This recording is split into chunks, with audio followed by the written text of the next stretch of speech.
Stop stop.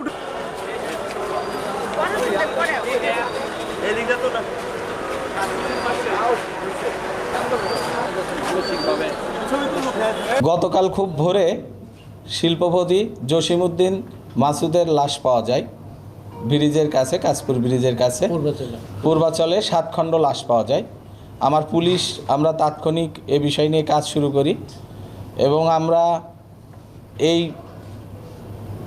একটা অজ্ঞাতনামা লাশ, আমরা এটা সূত্র খুঁজতে থাকি এবং গুলশান থানার একটা জিডিকে কেন্দ্র করে সূত্র খুঁজে আমরা এর মূল আসামি রুমা, তাকে আমরা গ্রেপ্তার করি এবং এই রুমার সাথে শিল্পপতির একটা সম্পর্কের জের আমরা পাই এবং সেই সম্পর্কের পরিণতি হিসাবে এই খুনটা রুমা নিজেই করেছে বলে প্রাথমিকভাবে আমাদের কাছে স্বীকারোক্তি দিয়েছে।